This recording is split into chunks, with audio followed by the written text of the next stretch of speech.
Selamat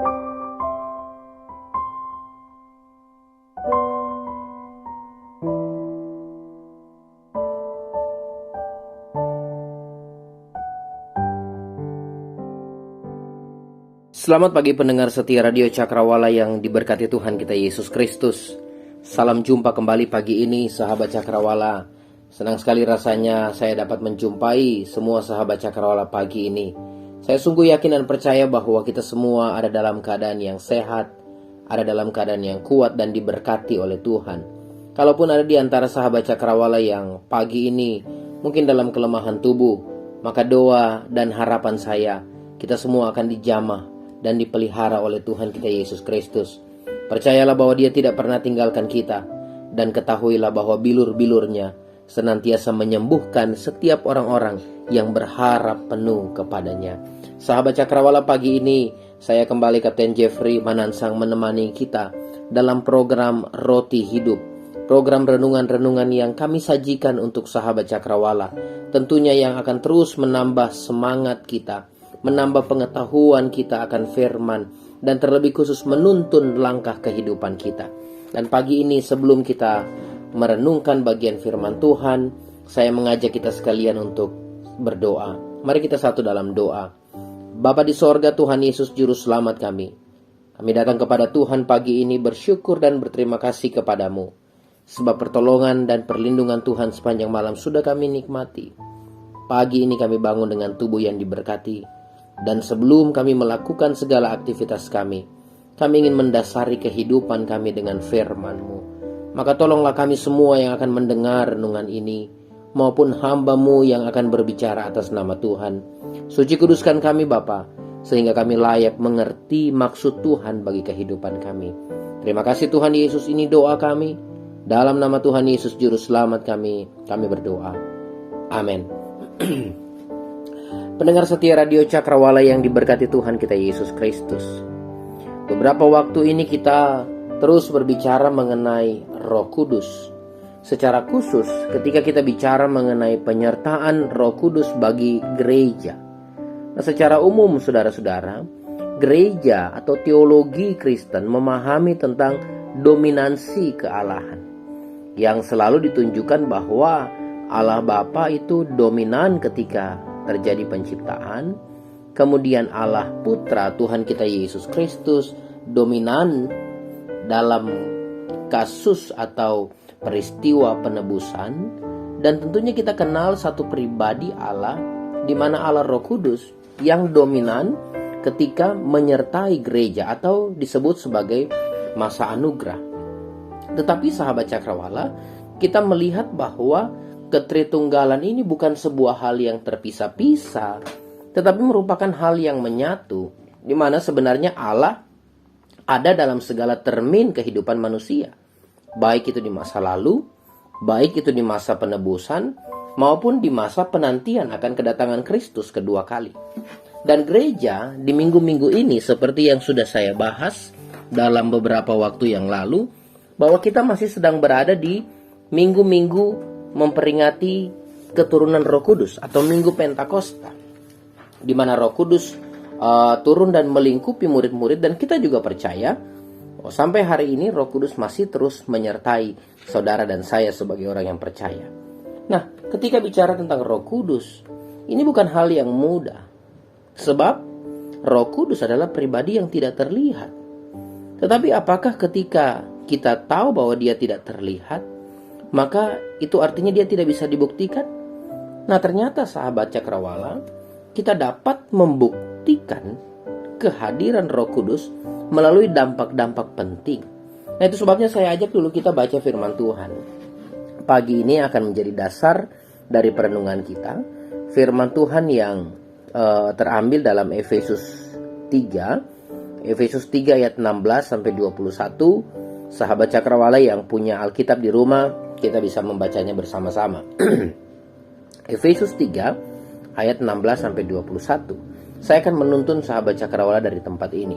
Demikian firman Tuhan. Aku berdoa supaya Ia menurut kekayaan kemuliaannya menguatkan dan meneguhkan kamu oleh Roh-Nya di dalam batinmu, sehingga oleh imanmu Kristus diam di dalam hatimu, dan kamu berakar serta berdasar dalam kasih.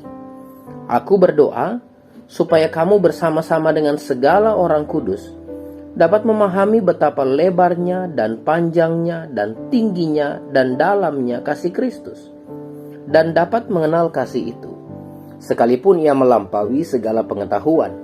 Aku berdoa supaya kamu dipenuhi di dalam seluruh kepenuhan Allah.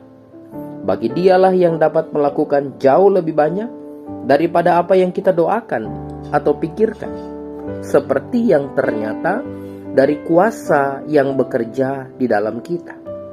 Bagi Dialah kemuliaan di dalam jemaat dan di dalam Kristus Yesus turun-temurun sampai selama-lamanya. Amin. Pendengar setia Radio Cakrawala yang diberkati Tuhan, ide utama yang saya diskusikan masih sama dengan ide utama beberapa waktu belakangan ini, bahwasanya kehadiran pribadi Allah Roh Kudus yang tidak kasat mata itu sesungguhnya bisa dibuktikan dengan dampak-dampak positif yang terlihat melalui kehidupan orang-orang percaya, saya dan saudara. Pertanyaannya, saudara-saudara, apa bukti kehadiran Allah Roh Kudus yang terlihat dari kehidupan Anda dan saya sebagai orang percaya? Ayatnya yang ke-20 pagi ini berkata demikian. Bagi Dialah yang dapat melakukan jauh lebih banyak daripada yang kita doakan atau pikirkan, seperti yang ternyata dari kuasa yang bekerja di dalam kita. Saudara-saudara, bukti kehadiran Allah Roh Kudus dari kehidupan Anda dan saya, saudara dan saya, kita punya jawaban-jawaban doa yang sesungguhnya melampaui permintaan kita. Kita belajar bagian ini. Saudara-saudara, ini bagian paling seru untuk dibahas, karena kita bersinggungan langsung dengan pernyataan penting bahwa Allah menjawab doa lebih dari yang kita pikirkan, lebih dari apa yang kita harapkan. Nah, bertahun-tahun kita mungkin hidup dan mengimani hal ini, tapi bisa saja kita keliru memahaminya. Paulus menekankan bahwa dalam kemahakuasaannya Allah memang dapat menjawab doa lebih dari apa yang kita minta. Roh Kudus menjadi pengantara kita dengan Allah untuk juga menyampaikan doa-doa kita. Bahkan dalam bagian firman Tuhan yang lain disebutkan bahwa Roh itu membantu kita untuk berdoa. Nah, tapi apakah benar bahwa Allah menjawab doa lebih daripada yang kita minta? Karena kita terlalu terlena dengan hal itu. Dan banyak iman Kristen yang selalu berpola pada hal itu. Memang betul Allah menjawab doa lebih dari apa yang kita minta. Tapi saudara-saudara, jangan lupa bahwa Roh menuntun kita untuk tidak melupakan syarat utama doa kita dijawab. Saya ulangi bagian penting ini. Roh Kudus menuntun kita untuk tidak melupakan syarat utama supaya doa kita dijawab. Dalam ayat ini Paulus menekankan bahwa sesungguhnya ada kuasa yang bekerja di dalam kita. Saudara-saudara, kata kuasa diterjemahkan dari kata dunamis Yunani yang artinya kekuatan. Lebih dalam lagi, dunamis itu diartikan sebagai pergerakan dalam pekerjaan yang kudus. Nah, saudara-saudara, kadang-kadang ini yang kita lupakan. Kadang-kadang kita melupakan sebuah pergerakan untuk melakukan pekerjaan kudus. Dan Paulus menekankan ini dalam kitab ini. Dalam kitab Efesus secara khusus ayat 20. Paulus mengatakan bahwa sesungguhnya Allah memang menjawab doa. Allah memang dapat menjawab harapan. Tetapi ingat bahwa kita punya upaya. Manusia didorong untuk melakukan pekerjaan-pekerjaan yang sesuai dengan standar kekudusan Allah. Nah, saudara-saudara ini berkati Tuhan. Mengapa Paulus menekankan mengenai kekudusan? Ternyata ada masalah besar di jemaat Efesus. Ada konsep yang melenceng di sana. Kota ini menyembah Dewi Artemis, Dewi Cinta, di mana dalam kuil Dewi Artemis terdapat ratusan pelacur yang melayani di sana. Menurut mereka, seks bebas adalah bentuk kasih yang sejati. Sehingga Paulus mencoba menekankan konsep kekudusan yang benar. Jangan lupa bahwa jemaat di Efesus, mereka hidup dalam pengaruh yang kuat terhadap budaya dan kepercayaan Romawi Yunani. Dan Paulus memberi penekanan, meskipun orang percaya tinggal di antara pengaruh buruk, namun orang yang percaya kepada Kristus selalu didorong untuk mengerjakan hal-hal yang kudus, selalu didorong untuk berpikir hal-hal yang kudus, selalu didorong untuk memberi diri pada semua hal-hal yang kudus, saudara-saudara. Siapa yang mendorong itu? Paulus bilang, kuasa yang bekerja di dalam kita. Roh Kudus Allah yang bekerja di dalam kita. Nah, saudara-saudara, kerinduan atau kemampuan manusia untuk dapat menerima dorongan Roh Kudus untuk melakukan hal-hal yang kudus sesuai dengan standar Allah, maka itu syarat utama doa kita dijawab melampaui harapan. Nah, sahabat Cakrawala, apa yang kita pelajari? Menyadari bahwa Allah menjawab doa, menyadari bahwa Allah melampaui harapan dan pikiran kita, seharusnya dibarengi dengan kekuatan atau kemauan untuk melakukan hal-hal yang kudus yang dikenan Allah. Kalau hidup tidak berkenan kepada Allah, tidak akan ada doa yang terjawab melampaui harapan. Malah yang ada, doa bisa-bisa tidak dijawab. Saudara-saudara, Bala Keselamatan tahun 2022 ini mengangkat tema yang penting, menjadi bejana kekudusan di dalam Kristus. Dia bicara mengenai kekudusan di dalam Kristus, saudara-saudara. Karena memang ini penting. Ciri khas orang percaya bukan hanya rajin berdoa, tapi ciri khas orang percaya adalah menjalani kehidupan yang kudus yang diperkenan Allah. Maka melalui khotbah ini saya mengajak kita, mari kita jaga kekudusan rumah tangga kita. Mari kita jaga kekudusan motivasi pelayanan kita. Mari kita jaga kekudusan tubuh kita sebagai bait Allah. Saudara, hidup jangan cuma sibuk jungkir balik berdoa, tapi mari biarkan Roh Kudus berkarya bagi dunia melalui diri kita. Sebaliknya, kalau kita memperoleh jawaban doa yang melebihi harapan, ini sebuah peringatan bahwa hidup kita harus semakin kita perbaiki. Oh, saudara-saudara, jangan tunggu orang yang memperbaiki kita. Mari perbaiki diri sendiri. Dunia sedang menawan kita dengan pengaruh-pengaruh buruknya. Dan sebagai orang percaya, kehadiran kita semestinya menjadi bejana kekudusan Kristus, di mana melalui diri kita, orang lain merasakan bukti kehadiran Allah. Waktu kita hidup kudus, maka yakinlah, ada jawaban doa yang melampaui harapan. Ada satu lirik lagu yang mengatakan, ku tahu Tuhan ratakan jalanku. Ku tahu Tuhan ratakan jalanku. Asalku hidup suci, jauh dari yang duniawi. Saudara-saudara, salah satu bukti keberadaan Roh Kudus adalah kita melihat ada orang-orang yang semakin memperbaiki dirinya untuk melakukan hal-hal yang dikenan Allah. Ingat bahwa manusia telah kehilangan kemuliaan Allah, maka semua daya upaya positif untuk mengikuti kehendak Allah itu bukan lahir dari manusia, tetapi adalah karya dan dorongan Roh Kudus. Ada bukti lain. Kita berdoa dalam Roh, Roh menyampaikan kepada Bapa, dan kita menerima jawaban doa. Sebuah model, sebuah konsep yang luar biasa, di mana Roh bantu kita berdoa dan kita terima jawaban doa itu. Akhirnya, saudara-saudara, kehadiran Allah yang Allah Roh Kudus yang tidak kasat mata itu ternyata bisa kita buktikan dari dampak yang terlihat dari kehidupan orang percaya. Nah, apa bukti kehadiran Allah yang terlihat dari kehidupan Anda dan saya?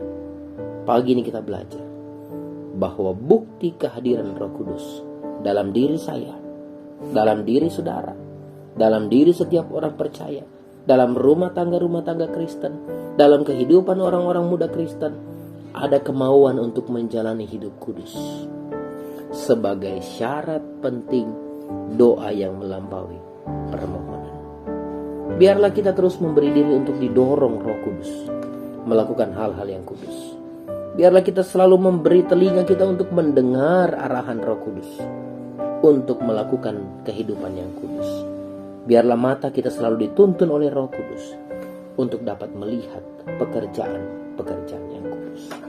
Semoga Roh Kudus senantiasa mengingatkan kita bahwa dalam masa anugerah ini Allah senantiasa bersama dengan gerejanya, bersama dengan umatnya, dan bersama dengan kita semua. Tuhan Yesus memberkati kita. Mari kita berdoa. Bapa di sorga, Tuhan Yesus Juru Selamat kami, kami berterima kasih untuk firman-Mu yang kembali ajar kami bahwa ternyata bukti dari kehadiran Roh Kudus, karya nyata kehadiran Roh Kudus adalah kami yang didorong untuk melakukan hal-hal yang kudus. Bapa di sorga, kami tahu bahwa sebagai manusia yang berdosa, kami hidup di dunia yang tidak kudus. Kami diperhadapkan dengan hal-hal yang tidak kudus. Tapi terima kasih karena kami tahu bahwa Roh-Mu senantiasa ingatkan kami dan menuntun kami. Olehnya kami minta supaya berikan kami hati yang peka. Berikan kami hati yang mau taat. Berikan kami hati yang mau dengar-dengaran. Sehingga kami mendengar suara Allah dan kami melakukannya dalam kehidupan kami. Hamba-Mu berhenti berbicara. Sekali lagi Roh-Mu yang kudus membantu kami untuk mengaplikasi. Pagi ini Tuhan, kami serahkan hidup kami ketika kami akan melakukan segala aktivitas kegiatan, pekerjaan, dan pelayanan kami. Untuk semua sahabat Cakrawala di mana saja berada. Ada mereka yang ada di kota, ada di pegunungan, ada di desa, di tempat-tempat terpencil sekalipun. Kami tahu Engkau hadir bersama dengan kami dan juga akan menolong kami. Umat-umat Tuhan yang dalam pergumulan, entah itu rumah tangga, masa depan, ekonomi, sakit penyakit, dan hal lain yang mungkin menjadi pergumulan kami. Kami mohon supaya Allah Engkau menilik kedalaman hati kami, dan kami percaya Engkau mengenal dan memberi kami jalan keluar untuk pergumulan kami. Berkati radio kami Bapa. Berkati semua penyiar yang akan bertugas. Berkati semua peralatan-peralatan yang kami gunakan. Kami percaya bahwa radio ini terus akan menjadi berkat. Para pendengar kami Tuhan yang mendengar lewat gelombang 89,2 FM, atau mereka yang mengikuti melalui streaming kami, atau mereka juga yang mendengarkan renungan ini melalui channel YouTube kami. Kami berdoa Tuhan Yesus akan tolong mereka dan akan terus membantu melewati segala pergumulan, segala hal-hal dalam kehidupan ini. Terima kasih Tuhan Yesus untuk janji-Mu bagi kami, bahwa sungguh Engkau menyertai kami hingga kesudahan zaman. Dan terima kasih, meskipun Engkau naik ke surga, namun Roh Kudus itu terus bersama dengan kami, menuntun dan menemani kami dalam penantian akan kedatangan Kristus kedua kali. Terima kasih untuk kebaikan-Mu Bapa. Kami siap untuk menyambut hari yang baru ini dengan penuh sukacita, dengan penuh harapan bahwa Tuhan kami berkuasa. Tuhan kami tidak berubah. Tuhan kami sumber kekuatan kami. Dalam nama Tuhan Yesus kami berdoa dan menyerahkan hidup kami hari ini ke dalam tangan Tuhan. Amin. Amin. Pendengar setia Radio Cakrawala, terima kasih banyak untuk kebersamaan kita selama beberapa waktu ini. Dan kita akan berjumpa lagi dalam waktu yang sama besok hari dalam program acara Roti Hidup. Dan doa dan harapan saya, biarlah kita semua tetap dalam keadaan yang sehat dan diberkati, dalam keadaan yang dipenuhi sukacita. Dari Jalan Maluku nomor 20, saya Kapten Jeffrey Manansang, pamit undur diri. Selamat pagi, selamat beraktivitas. Tuhan Yesus memberkati kita sekalian. Haleluya.